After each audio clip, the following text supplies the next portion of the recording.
പാരൻസിനോട് പറയാനുള്ളത്, പരീക്ഷയെക്കുറിച്ച് അമിതമായിട്ട് tension അടിപ്പിക്കുന്ന parents നമ്മുടെ വീടുകളിൽ കാണാം.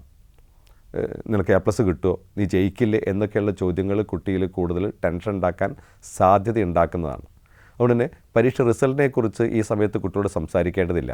പഠിക്കുക, പ്രാർത്ഥിക്കുക, ബാക്കി ദൈവത്തിന് വിട്ടുകൊടുത്തേക്കുക എന്ന രീതിയിൽ കുട്ടികൾ പറയുന്നതായിരിക്കും നല്ലത്. പിന്നെ എല്ലാ കുട്ടികൾക്കും എല്ലാ വിഷയത്തിലും A+ ലഭിക്കണമെന്നില്ല. എല്ലാ വിഷയത്തിലും A+ ലഭിക്കുന്നവർ ജീവിതത്തിൽ വിജയിക്കുമെന്ന് ഉറപ്പില്ലല്ലോ. ഇനി എല്ലാ വിഷയത്തിലും D+ കിട്ടുന്ന ആൾക്കാർ ജീവിതത്തിൽ പരാജയപ്പെടുമെന്ന് ഉറപ്പില്ലല്ലോ. ജീവിതത്തിൽ വിജയിക്കുക എന്നുള്ളതാണ് പ്രധാനം. കുട്ടിയോട് പറയേണ്ടത് പഠിക്കൂ, പ്രാർത്ഥിക്കൂ, ബാക്കി ദൈവത്തിന് വിട്ടുകൊടുത്തേക്കൂ. റിസൾട്ട് എന്തായാലും കുഴപ്പമില്ല. ഒരു കുട്ടിയുടെ ശ്രമത്തിനെ അത്ര അഭിനന്ദിക്കേണ്ടതുണ്ട്, റിസൾട്ടിനെയല്ല. ഒരു കുട്ടി നന്നായിട്ട് ശ്രമിച്ചിട്ട് വേണ്ടത്ര പെർഫോം ചെയ്യാൻ പറ്റുന്നില്ലെങ്കിൽ ആ ഒരു പ്രയത്നത്തെ അഭിനന്ദിക്കണം. ആ രീതിയിൽ കുട്ടിക്ക് കോൺഫിഡൻസ് ആണ് ഈ ഒരു സമയത്ത് പാരൻസ് നൽകേണ്ടത്.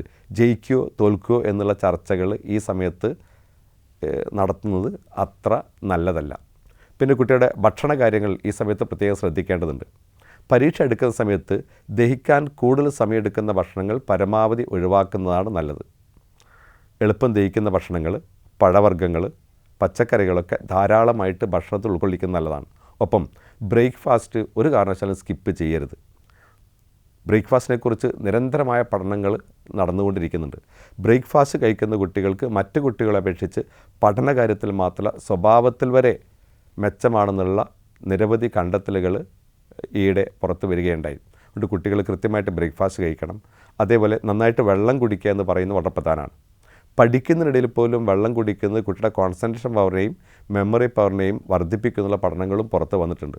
അതുകൊണ്ട് കുട്ടികൾ കൃത്യമായ ബ്രേക്ക്ഫാസ്റ്റ് കഴിക്കുക, കൃത്യമായ ഇടവേളകളിൽ വെള്ളം കുടിക്കുക എന്നുള്ളത് പ്രോത്സാഹിപ്പിക്കുകയാണ്. അതിൽ വെള്ളം കുടിക്കണമെങ്കിൽ വീട്ടിലൊക്കെ ആണെങ്കിൽ എപ്പോഴും കുട്ടിക്ക് കയ്യെത്തും ദൂരത്ത് വെള്ളം ലഭ്യമാക്കുക എന്ന് പറയുന്നത് വളരെ പ്രധാനമാണ്. ശ്രദ്ധയെ തെറ്റിക്കുന്ന ഒന്നും ഈ സമയത്ത് വീടുകളിലാണെങ്കിലും ഉണ്ടാവാതിരിക്കുന്ന നല്ലതാണ്. കൃത്യമായിട്ട് പഠിക്കാനോ സമയമുണ്ടാവുക, കൃത്യമായിട്ട് ഉറങ്ങാനോ സമയമുണ്ടാവുക, എഴുന്നേൽക്കാനോ സമയമുണ്ടാവുക. അത്തരത്തിൽ പരീക്ഷയ്ക്ക് അനുയോജ്യമായൊരു ബയോളജിക്കൽ ക്ലോക്ക് കുട്ടികളിൽ ഉണ്ടാക്കുന്നത് നല്ലതാണ്. പാരൻസും അത്തരം കാര്യങ്ങൾ ശ്രദ്ധിക്കുക. പിന്നെ ഏത് സമയത്താണ് പഠിക്കുന്നത് നല്ലതെന്നൊക്കെ ചില ആൾക്കാർ ചോദിക്കാറുണ്ട്.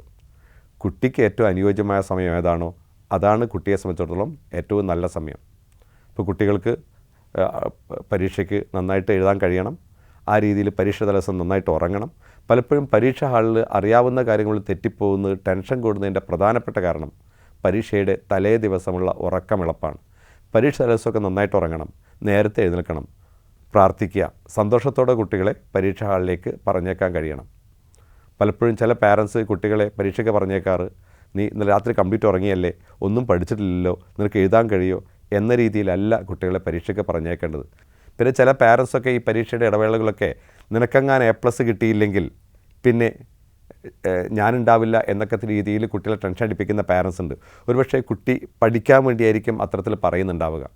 ആ സമയത്ത് കുട്ടി വിചാരിക്കുക, എനിക്ക് A+ കിട്ടാൻ സാധ്യതയില്ല, അതുകൊണ്ട് എൻ്റെ അമ്മ പോകുന്നതിന് മുമ്പ് ഞാൻ പോയേക്കാം എന്ന രീതിയിലൊക്കെ ചിന്തിക്കുന്ന കുട്ടികളുണ്ടാവും. ഒരു കാരണവശാലും റിസൾട്ട് നിനക്ക് A+ കിട്ടിയില്ലെങ്കിൽ ഭീഷണിപ്പെടുത്തുന്ന രീതിയിൽ ഒരു കാരണവശാലും കുട്ടിയോട് സംസാരിക്കരുത്. കുട്ടിയോട് പറയേണ്ടത്, നീ പഠിക്ക്, പ്രാർത്ഥിക്ക്, ബാക്കി ദൈവത്തിന് വിട്ടുകൊടുത്തേക്ക്, മാർക്ക് എന്തായാലും കുഴപ്പമില്ല. കുട്ടികളുടെ പഠിക്കാനുള്ള ശ്രമത്തെ നമ്മളെപ്പോഴും അഭിനന്ദിക്കുകയും അത്തരത്തിൽ കുട്ടികളുടെ കൂടെ നിൽക്കുകയും ചെയ്യേണ്ടതുണ്ട്. പിന്നെ പരീക്ഷ എടുക്കുന്ന സമയത്ത് കുട്ടിയുടെ ശ്രദ്ധയെ തെറ്റിക്കുന്ന സൽക്കാരങ്ങൾ, മറ്റ് കാര്യങ്ങളൊക്കെ പരമാവധി ഒഴിവാക്കുന്നതാണ് നല്ലത്. സന്തോഷകരമായ കുടുംബജീവിതം എന്ന് പറയുന്നത് കുട്ടികളുടെ പഠനത്തിന് ഏറെ സഹായകരമാണ്. വീട്ടിൽ എപ്പോഴും വഴക്കും പ്രശ്നങ്ങളൊക്കെ ആകുമ്പോൾ കുട്ടിയുടെ കോൺസെൻട്രേഷനെ, പഠിക്കാനുള്ള താല്പര്യത്തെയൊക്കെ നഷ്ടപ്പെടുത്തിയേക്കും. അതുകൊണ്ട് സന്തോഷകരമായ കുടുംബജീവിതം ഉണ്ടാക്കുക, സ്നേഹത്തോടു കൂടെ കുട്ടിയെ പെരുമാറുക. പരീക്ഷാ ദിവസങ്ങളിൽ കുട്ടികളൊക്കെ സ്കൂളിലേക്ക് പോകുന്ന സമയത്ത്, പരീക്ഷകളിലേക്ക് പോകുന്ന സമയത്ത് പാരൻസൊക്കെ ചേർത്ത് പിടിച്ച് ഒരു ഉമ്മയൊക്കെ കൊടുത്തിട്ട്, നീ ധൈര്യമായിട്ട് പോയിക്കോളൂ, ഞാൻ കൂടെ നിൻ്റെ കൂടെ ഉണ്ട്, ഞാൻ നിനക്ക് വേണ്ടി പ്രാർത്ഥിക്കുന്നുണ്ട് എന്ന രീതിയിൽ പറഞ്ഞ് കുട്ടികളെ പരീക്ഷയ്ക്ക് അയക്കുന്നത് കുട്ടികൾക്ക് ആത്മവിശ്വാസത്തോടെ പരീക്ഷ എഴുതാൻ ഏറെ സഹായകരമായിരിക്കും.